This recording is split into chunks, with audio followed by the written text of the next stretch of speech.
ছুঁয়ে দিলেই লজ্জায় নুয়ে পড়ে। উদ্ভিদের যে লজ্জা আছে, লজ্জাবতী গাছকে না দেখলে কেউ বিশ্বাসই করত না। ছোটবেলাতে এই গাছ নিয়ে অনেকেরই কৌতূহল ছিল। আলতো ছুঁয়ে দিলেই এই গাছের পাতাগুলো সংকুচিত হয়ে যায়, নতুন বইয়ের মতো গুটিয়ে নেয় নিজেকে। এই জন্য এই গাছটির নাম লজ্জাবতী। ছোটরা তো বটেই, বড়রাও এর পাশ দিয়ে হেঁটে যাওয়ার সময় আলতো করে ছুঁয়ে দেন। কিন্তু গাছটি লজ্জা পাওয়ার কারণ কি, সেটা বেশিরভাগ মানুষের জানেন না। মূলত লজ্জাবতী গাছের পাতায় গোড়া পানি ও খনিজ পদার্থে পরিপূর্ণ থাকে। এই অবস্থায় পাতাকেও ছুঁয়ে দিলে সেটি সংকুচিত হয়ে নিচের দিকে ঝুঁকে পড়ে, কারণ স্পর্শ থেকে এই গাছের এক ধরনের তড়িৎ প্রবাহ ছড়িয়ে পড়ে। এই তড়িৎ প্রবাহের কারণে পাতার গোড়ায় থাকা পানি ও খনিজ বের হয়ে আসে। পাতার গোড়া থেকে পানি ও খনিজ বের হয়ে আসার কারণে লজ্জাবতীর কাণ্ড বা শাখাগুলো আর সোজা থাকতে পারে না, যে কারণে নুয়ে পড়ে। আর মানুষ মনে করে লজ্জাবতী গাছ ভীষণ লাজুক। তবে বিশেষ এই কারণে গাছটিকে সবাই চিনলেও এর আছে অসংখ্য ঔষধি গুণ। লজ্জাবতীর বোটানিক্যাল নাম মিসোমা মিমোসা। লজ্জাবতীর বোটানিক্যাল নাম মিমোসা পুডিকা।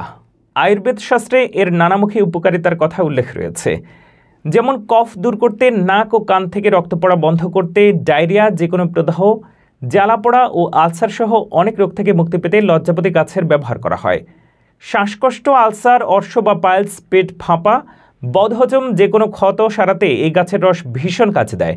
এইসব সমস্যার সমাধান পেতে 5 মিলি পরিমাণ লজ্জাবতী পাতার পেস্ট সেবন করলে উপকার পাওয়া যায়। এছাড়া যাদের দাঁত ও মাড়িতে ক্ষত আছে, তারা 20 সেন্টিমিটার লম্বা লজ্জাবতী গাছের মূল পরিষ্কার করে পানিতে 15 মিনিট সিদ্ধ করে সেই পানি দিয়ে কুলুকুচি করলে উপকার পাবেন। এই অভ্যাসে দাঁত ও মাড়ির ক্ষত নিমিষে দূর হবে। লজ্জাবতী প্রায় 400 প্রজাতির গুল্ম ও লতার একটি গণ। এটি লেগিউম জাতীয় ফেবায়েসি পরিবারের এবং মেমোসয়েডিয়া উপপরিবারের সদস্য উদ্ভিদ। লজ্জাবতীর সবচেয়ে পরিচিত প্রজাতির নাম মিমোসা পুডিয়া। এর আদি নিবাস মধ্য আমেরিকায়, তবে বাংলাদেশেও খুব পরিচিত এটি।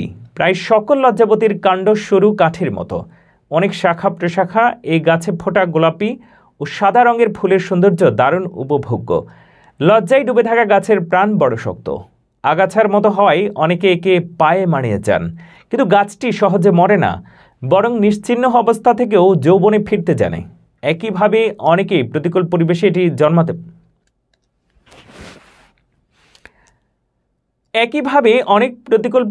জন্মাতে পারে। কোনো রোগ বা পোকা একে কাবু করতে পারে না। বাংলাদেশি লজ্জাবতীর 2টি জাত রয়েছে, একটি দেশীয়, অন্যটি থাই লজ্জাবতী। দেশীয় লজ্জাবতীর বুদ্ধি কম, বৃদ্ধি কম। দেশীয় লজ্জাবতীর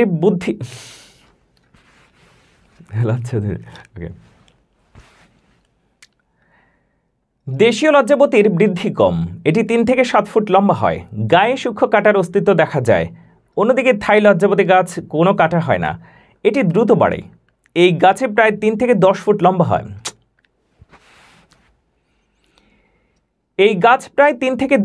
লম্বা হয়। আর নরম ও রসালো বলে এটি দ্রুত পচে যায়। ফলে এ জাতীয় লজ্জাবতী থেকে প্রচুর জৈব সার পাওয়া যায়। তবে শেষমেশ সার বা গুণাগুণ নয়, লজ্জাবতীর লজ্জাটুকুই মূল আকর্ষণ। মানুষ এই কারণে গাছটির কাছে ছুটে যায়, হঠাৎ আবিষ্কার করতে পারলে উচ্ছ্বসিত হয়। আর সকলের কাছে এই গাছ আগ্রহের কারণ।